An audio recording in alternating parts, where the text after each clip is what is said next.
नमस्कार। एक बार फिर से आप सभी का बहुत बहुत स्वागत है परीक्षा वर्ल्ड के इस यूट्यूब चैनल में। दोस्तों, जनरल अवेयरनेस यानी कि सामान्य जागरूकता के जो टॉपिक बाकी रह गए थे पीईटी 2022 के लिए, उनको आज से हम पढ़ना स्टार्ट करेंगे। और लोकसभा और राज्यसभा का जो टॉपिक आपके जनरल अवेयरनेस यानी कि सामान्य जागरूकता के सिलेबस में दिया गया था, उसको हमने कंप्लीट कर लिया है तथा उसमें एक और आपका टॉपिक दिया गया था विधानसभा और विधान परिषद का। तो यह टॉपिक आपका बाकी रह गया था। तो आज की वीडियो में हम विधानसभा और विधान परिषद के बारे में जो भी इम्पोर्टेंट फैक्ट्स और पॉइंट बन सकते हैं उनको यहाँ पे हम कवर करने वाले हैं। तो चलिए वीडियो को स्टार्ट करते हैं। तो सबसे पहले हम किसकी बात करेंगे? और सबसे पहले हम बात करने वाले हैं विधान परिषद की। तो चलिए वीडियो में आगे बढ़ते हैं। विधान परिषद के बारे में आप याद रखिएगा, अनुच्छेद 169 काफ़ी महत्वपूर्ण है। आर्टिकल 169, जो भी आर्टिकल मैं बताते चलूँगा उनको आप नोट डाउन करते रहिएगा। तो आर्टिकल 169 जो है, इसके अंतर्गत जो संसद हमारी है, जो हमारी पार्लियामेंट है, संसद जो है विधि के द्वारा किसी राज्य में विधान परिषद का सृजन कर सकती है या उसको समाप्त करने के लिए कानून बना सकती है, बशर्ते उस राज्य की विधानसभा ने इस आशय का संकल्प पारित किया हो। अगर किसी भी राज्य की विधानसभा के द्वारा यह प्रस्ताव या संकल्प पारित कर दिया जाए कि हमारे यहाँ हमारे राज्य में या एक विधानसभा बनाई जाए या जो वर्तमान में विद्यमान विधानसभा है उसका विघटन कर दिया जाए, तब इसके बाद जो संसद होती है वह इसके लिए कानून बना सकती है। तो वही चीज़ यहाँ पे लिखी गई है, अनुच्छेद 169 के अंतर्गत संसद विधि के द्वारा किसी राज्य में विधान परिषद का सृजन या समाप्त करने के लिए कानून बना सकती है, बशर्ते उस राज्य की विधानसभा ने इस आशय का संकल्प पारित किया हो। इस संबंध में विधान परिषद के सृजन या उसके विघटन के संबंध में जो संकल्प होगा, उस संकल्प को विधानसभा के कुल सदस्य संख्या के बहुमत एवं उपस्थित तथा मत देने वाले सदस्यों के कम से कम 2/3 बहुमत से पारित होना अनिवार्य है। तो ये चीज़ आपको पता होनी चाहिए। वहीं जो मैंने आर्टिकल आपको 169 बताया है, आर्टिकल 169 के तहत किसी राज्य में विधान परिषद के विघटन या उसके सृजन का प्रावधान इसमें सम्मिलित किया गया है। वहीं जो आर्टिकल 171 है, यह विधान परिषद की संरचना से जुड़ा हुआ है। तो दोनों आर्टिकल आपके लिए इम्पोर्टेंट है। आर्टिकल 169 क्या करता है? आर्टिकल जो 169 है किसी भी राज्य में विधान परिषद के विघटन या सृजन की बात करता है। वहीं आर्टिकल 171 जो है विधान परिषद के स्ट्रक्चर यानी कि विधान परिषद के संरचना से जुड़ा हुआ है। तो इसके बारे में आप याद रखिएगा।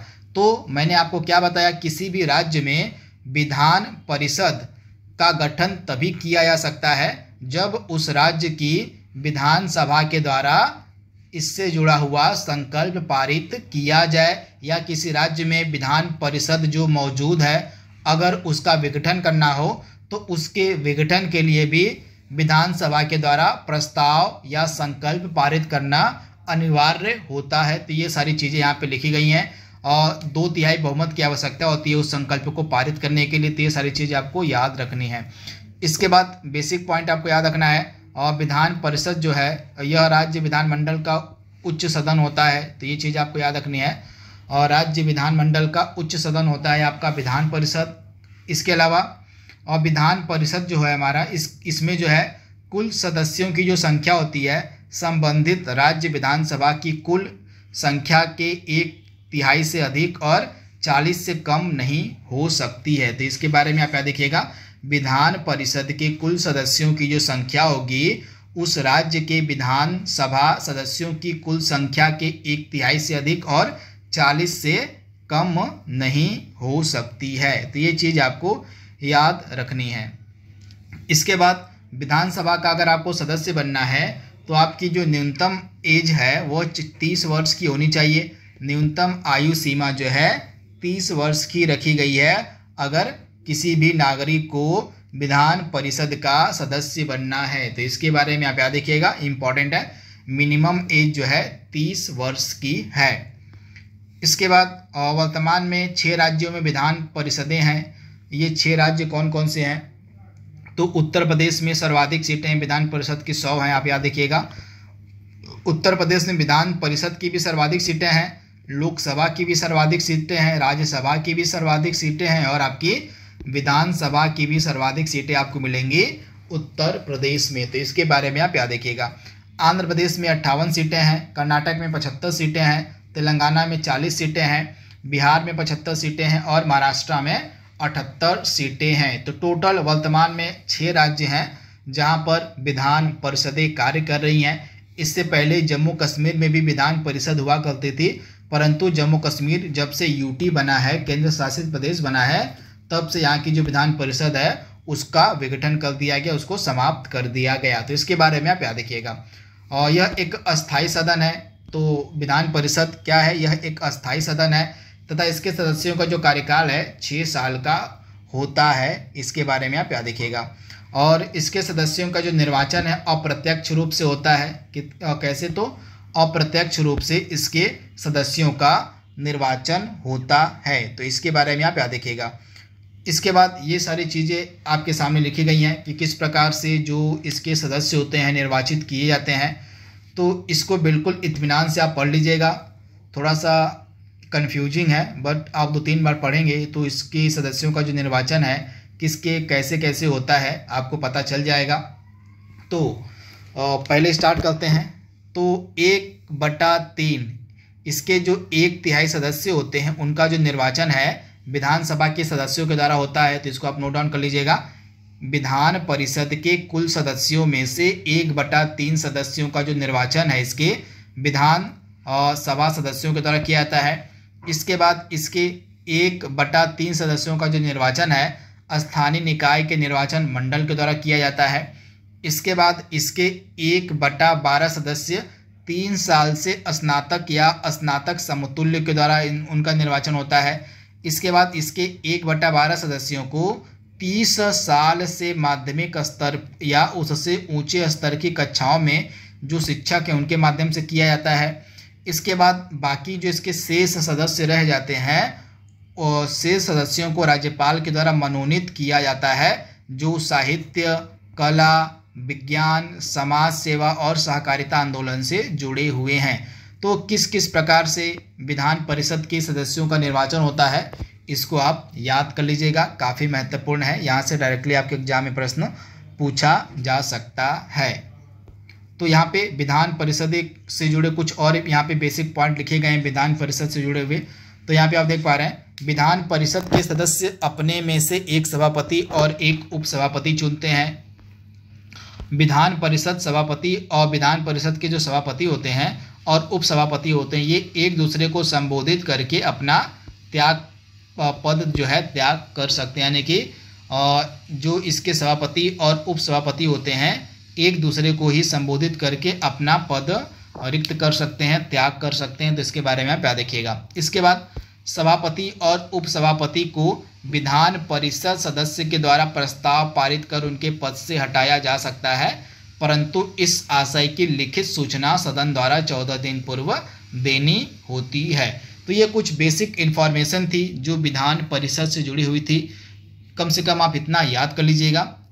जो भी चीज़ें इंपॉर्टेंट लगी उसको यहाँ पे सम्मिलित किया गया है। अब हम स्टार्ट करेंगे विधानसभा को पढ़ना। तो यहाँ से विधानसभा के इम्पॉर्टेंट बेसिक पॉइंट जो बन सकते हैं उनको यहाँ पे हम कवर करने जा रहे हैं। तो बिल्कुल इत्मीनान से इसको आप नोट डाउन करते रहिएगा। तो यहाँ पे सबसे पहली चीज़ आपको याद रखनी है, विधान परिषद हमारा क्या था?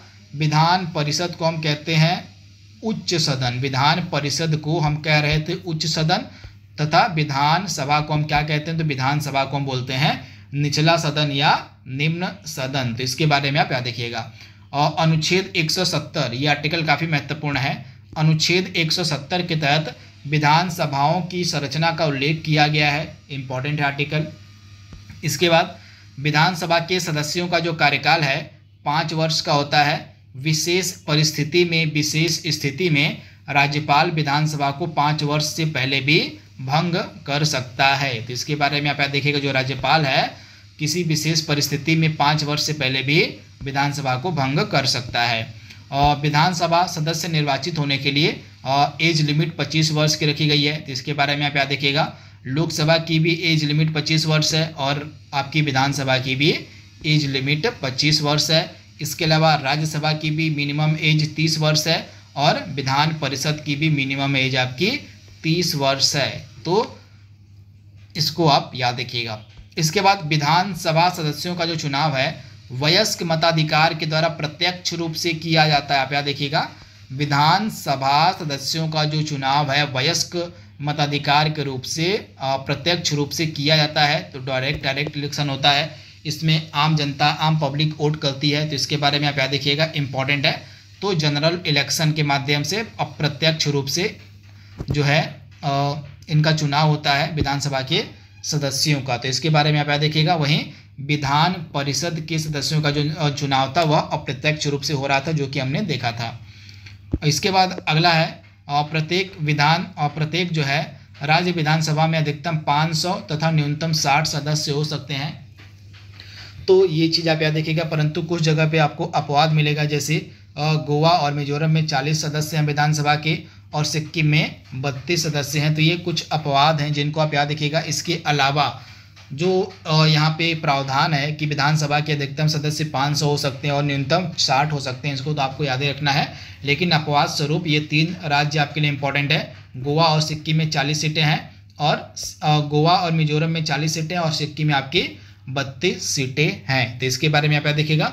वहीं पुडुचेरी जो हमारा केंद्र शासित प्रदेश है, संघ शासित प्रदेश है, इसमें विधानसभा की सीट 30 है। तो इसके बारे में आप याद रखिएगा। तो ये अपवाद हैं जिनको आप याद कर सकते हैं।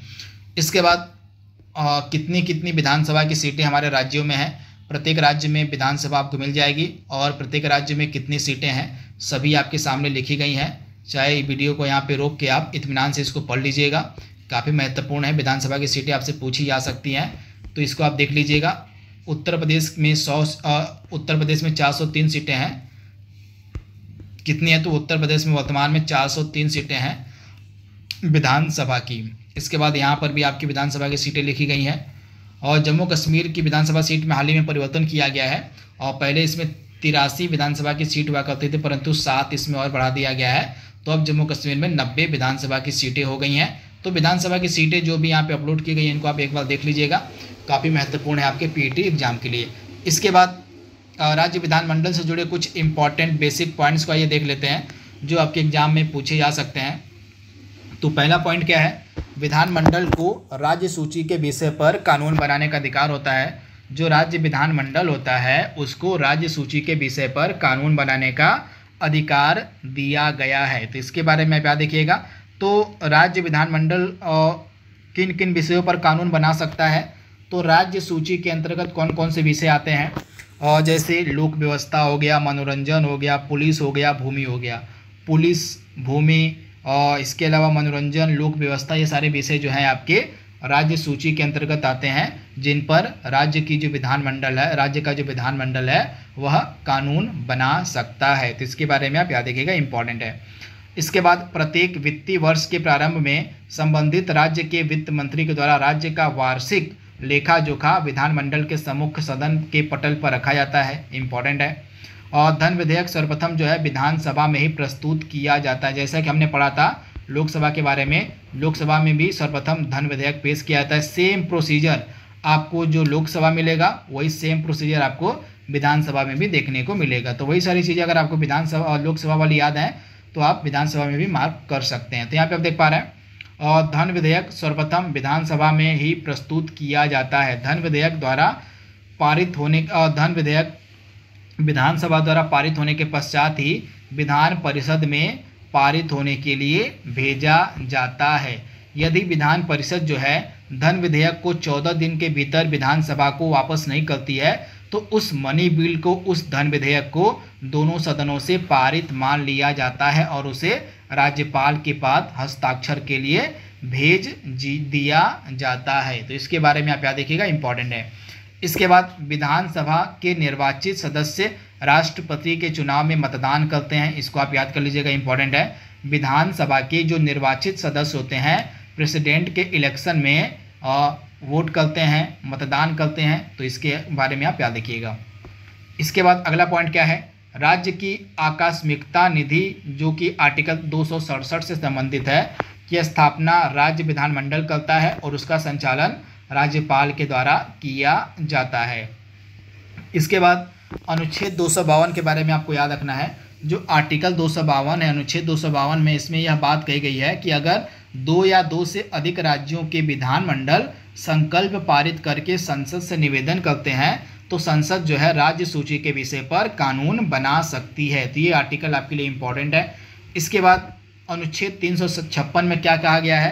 अगर अनुच्छेद 356 की बात की जाए तो अनुच्छेद 356 के तहत किसी राज्य में राष्ट्रपति शासन की उद्घोषणा की जाती है तो राज्य के विधानमंडल की शक्तियां कुछ समय के लिए केंद्र को मिल जाती है और विधानमंडल के जितने भी कार्य हैं वह केंद्र संचालित करता है। तो इसके बारे में आपको याद रखना है। तो अगर किसी राज्य में राष्ट्रपति शासन की उद्घोषणा की जाती है आर्टिकल 356 के तहत तो राज्य के विधानमंडल की सारी पावर केंद्र के पास चली जाती है। तो ये फैक्ट आपको याद रखना है। इसके बाद विधानसभा और विधान परिषद का कोई सदस्य, ये चीज़ आपके विधानसभा के सदस्य, विधान परिषद के सदस्य, लोकसभा के सदस्य और राज्यसभा के सदस्य, इन चारों पर लागू होती है। तो अगर बिना अनुमति लिए, बिना सदन के अनुमति लिए अगर लोकसभा और राज्यसभा के सदस्य हैं तो ये यहाँ से अनुमति लेंगे। अगर विधानसभा के सदस्य या विधान परिषद के सदस्य हैं तो ये अपने सदन से अनुमति लेंगे। तो अगर अपने सदन की अनुमति लिए बिना ये 60 दिनों तक अनुपस्थित रहते हैं तो उनकी सदस्यता को समाप्त किया जा सकता है। तो ये फैक्ट आपको याद रखना है। विधानसभा और विधान परिषद का कोई सदस्य अगर सदन में अनुमति लिए बगैर 60 दिनों तक अनुपस्थित रहता है तो उसकी सदस्यता को समाप्त किया जा सकता है। तो ये कुछ बेसिक फैक्ट्स और पॉइंट थे राज्य के विधानमंडल से रिलेटेड जिनको आप याद कर सकते हैं आपके पीईटी एग्जाम के लिए, ये महत्वपूर्ण है। तो इसी के साथ बिल्कुल छोटा सा टॉपिक था आपका राज्य विधानमंडल का।